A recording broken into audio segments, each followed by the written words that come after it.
Oke, Assalamualaikum warahmatullahi wabarakatuh. Selamat pagi, salam sejahtera untuk kita semua. Saya dari kelompok 2, perwakilan dari kelompok 2, ingin mempresentasikan tugas kami yang kami beri judul Growth. Growth sendiri adalah sebuah platform yang bergerak di bidang securities crowdfunding. Apa itu securities crowdfunding? Merupakan metode pengumpulan dana dengan skema patungan yang dilakukan oleh pemilik bisnis atau usaha untuk memulai atau mengembangkan bisnisnya. Nantinya investor bisa membeli dan mendapatkan kepemilikan melalui saham, surat bukti pemilikan utang atau obligasi, atau surat tanda kepemilikan bersama atau sukuk. Saham dari usaha tersebut diperoleh sesuai dengan persentase terhadap nilai besaran kontribusinya. Untuk untuk program kami itu bergerak di bidang pertanian. Lebih fokusnya bergerak di bidang pertanian. Nah, sebelum uh, masuk ke presentasi kami, langkah-langkah lebih baiknya akan saya perkenalkan terlebih dahulu anggota dari kelompok 2. Yang pertama yaitu Brigita Alasafista. Kemudian yang kedua Hamonang Ardiansyah. Yang ketiga Fatahillah Wahyu. Dan yang terakhir saya sendiri yaitu Feryoda Safiro.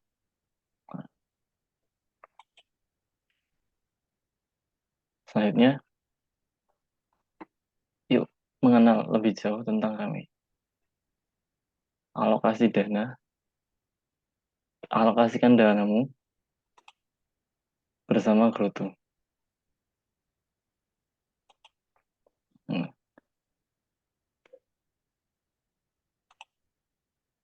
untuk latar belakang yang kami dasari, yang pertama yaitu terkendalanya modal pada sektor pertanian. Kedua, meningkatnya pertumbuhan penduduk dan jumlah pangan. Untuk yang pertama ini, terkendalanya modal pada sektor pertanian. Dari beberapa survei yang saya terima atau yang saya survei, ada beberapa petani atau pemilik lahan yang mereka itu memiliki lahan dan ingin mengembangkan lahannya, tapi bingung bagaimana mereka mendapatkan modal untuk mengembangkan lahan yang mereka inginkan atau lahan yang mereka miliki agar bisa berkembang dan menghasilkan uang atau omset yang banyak. Yang kedua, meningkatkan pertumbuhan penduduk dan jumlah pangan. Ini pasti karena sering berjalannya waktu, pertumbuhan penduduk yang makin banyak itu mempengaruhi uh, uh, dengan jumlah pangan yang dikonsumsi oleh para penduduk itu sendiri. Tujuan pembuatan Growth. Yang pertama, membantu petani lokal untuk mendapatkan modal tambahan. Itu seperti yang awal saya jelaskan tadi, untuk membantu para pemilik lahan bisa berupa lahan sawah atau mungkin lahan perkebunan yang mereka ingin mengembangkan dan ingin menjadikan lahannya itu omset di kala waktu senggang dan di kala waktu tua. Kedua, sesuai dengan goals SDGs kedua yaitu Zero Hunger, dapat mengurangi tingkat kelaparan yang ada di Indonesia. Mungkin kita tahu bahwa banyak sekali tingkat kelaparan yang ada di negara-negara berkembang, terutama Indonesia sendiri masih banyak penduduk yang mengalami kelaparan. Akibatnya uh, banyak apa namanya penyakit yang ditimbulkan dari kelaparan itu sendiri. Terus yang ketiga, sesuai dengan goals SDGs yang ke-8, yaitu Decent Work and Economic Growth, mengembangkan pertanian sehingga harga bahan pokok lebih stabil. Nah, itu juga mempengaruhi dengan ekonomi negara juga, biar lebih seimbang antara ekspor dan juga impor. Nah, untuk sejarah perusahaan, yang pertama pada tahun 2019 berdirinya Growto, yang dilandasi dengan itu tadi, seperti yang sudah saya jelaskan di awal. Banyak sekali banyak sekali para pemilik lahan di daerah Solo Raya yang mereka itu kebingungan untuk mengembangkan lahannya agar mendapatkan lebih profit. Di 2020 kami berusaha untuk mendapatkan lisensi dari OJK karena kami bergerak di bidang jasa keuangan. Nah, di tahun 2020 alhamdulillah sudah memiliki lisensi dari OJK. Untuk 2021 membantu petani untuk mendapatkan modal lebih banyak. Nah, di 2021 ini kami mencoba untuk mengembangkan di sektor pertanian, mungkin di padi, terus kemudian yang di situ lahannya di persawahan. Sebelumnya kita awali dengan perkebunan, terus 2021 kita lebih besar lagi di sektor pertanian yang lahannya lebih besar, itu sawah dan lain-lain. 2022 perkembangan dan memperluas target pasar. Terus yang 2023 mendapatkan dukungan dan kerjasama dengan mitra. Nah, di sini di tahun 2023 ini kita berusaha untuk meningkatkan mitra kami yang awalnya kita rekanan biasa. Nah, di 2023 kami akan mengembangkan fitur berupa pengajuan.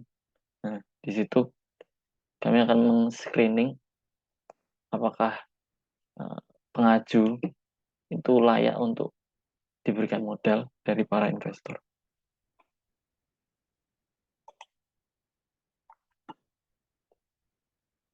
Yuk, lanjut. Baik, untuk metode yang kita gunakan sendiri, yang pertama adalah metode penelitian kualitatif. Jadi di sini kita menggunakan metode penelitian kualitatif supaya berfokus pada penelitian dan analisa. Dan yang kedua, kita menggunakan metode waterfall. Jadi di waterfall ini dimulai dari analisa sampai tahap evaluasi. Slide selanjutnya.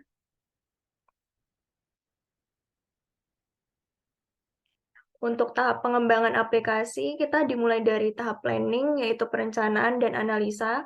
Yang kedua adalah tahap scripting, yang digunakan untuk pengodean suatu website. Dan yang kemudian adalah tahap testing, yaitu pengujian website itu sendiri.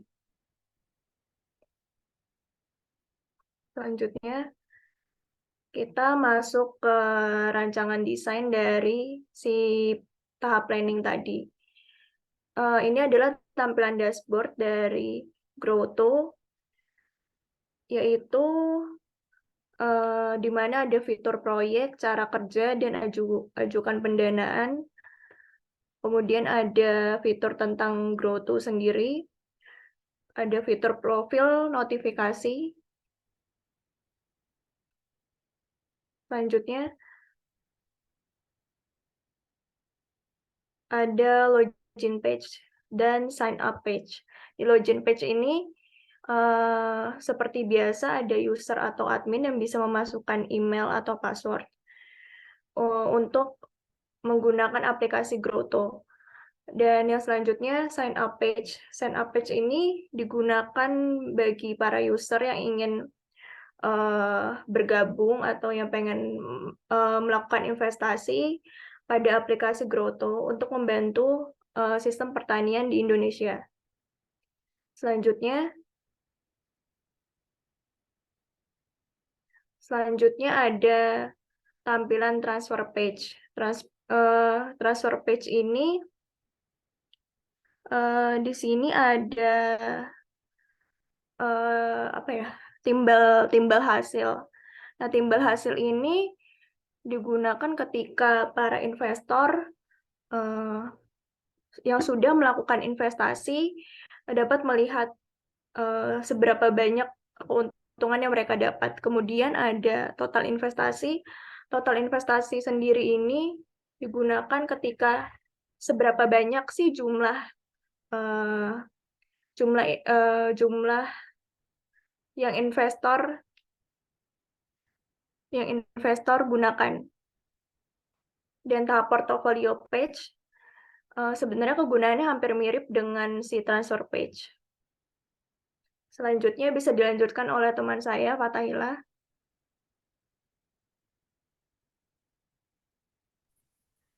Baik, baik saya akan melanjutkan slide selanjutnya, yaitu adalah tahapan planning atau struktur database.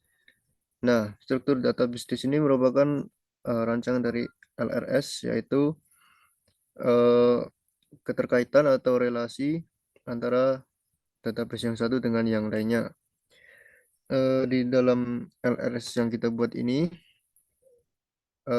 ada database dari customer, project, eh, organization atau tim projectnya, lalu dan juga eh, ada si customer dari investors dan petani.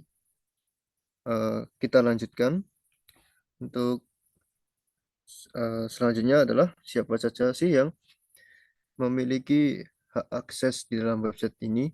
Yang pertama ada customer, seperti yang saya sebutkan tadi. Di customer ini kita mempunyai eh, investor dan juga petani. Tetapi di dalam website yang kami buat untuk saat ini masih baru bisa diakses oleh investor dan masih tahap pengembangan untuk para petani, karena petani ini adalah sebagai mitra website kami Grow2. Lalu ada admin. Admin sendiri merupakan pengelola dari website ini yang memiliki akses super user, dan admin ini dikelola oleh tim kami sendiri. Oke, lanjut. Nah, selanjutnya adalah tahap scripting. Bagaimana sih kami membuat website ini? Yang pertama tentu kita menggunakan bahasa pemrograman HTML, MySQL, PHP, CSS, JavaScript, dan Code Igniter. Kita akan membuat struktur tampilannya terlebih dahulu di HTML, lalu kita mengatur tampilannya menggunakan fungsi dari CSS, lalu kita membuat rumus-rumus di dalamnya, misalkan pemanggilan rumus keuangan atau sejenisnya, itu menggunakan fungsi dari JavaScript. Lalu kita menggunakan database, kita menggunakan MySQL. Nah, website ini kita kelola menggunakan PHP, di mana kita akan memanggil fungsi yang satu dengan fungsi yang lain, atau view yang satu dengan yang lainnya saling berketerkaitan. Nah, kita memasukkan PHP tersebut ke dalam framework PHP menggunakan framework Code Igniter yang sudah ada MVC-nya, CRUD, dan sudah sangat dinamis karena sudah ada front end dengan back end-nya. Lanjut.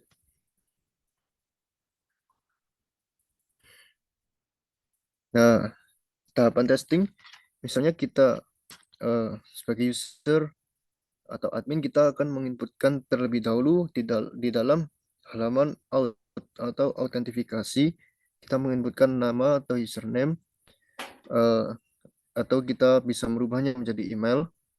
dan kita memasukkan passwordnya. Lalu kita akan memvalidasinya. Apabila sudah tervalidasi, terdaftar email tersebut dan passwordnya benar, maka akan memunculkan output berupa dashboard. Nah, halaman dashboard ini dari halaman dashboard customer dengan dashboard admin sudah berbeda dashboardnya dan aksesnya sudah mempunyai batasan masing-masing. Lanjut. Nah, kurang lebihnya website Grow2 adalah seperti yang kita simpulkan tadi, dan penjelasan dari apa sih fungsi atau jalan dari Grow2 itu mengarahnya kemana sudah dijelaskan juga oleh Feryuda dan juga Brigita Alsa.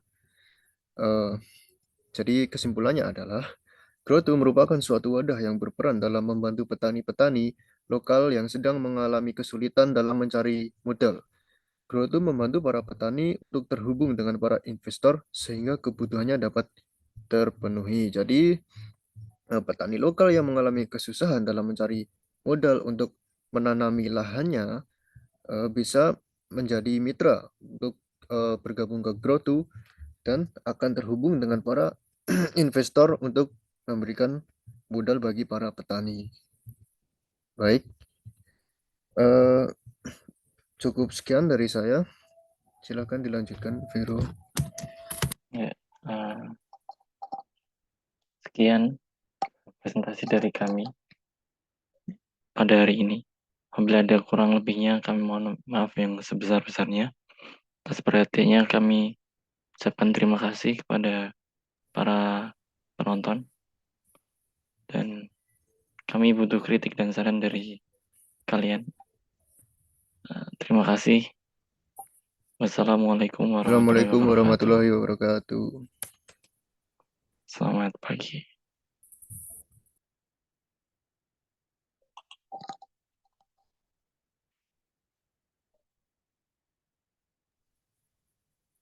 Stop, Bro.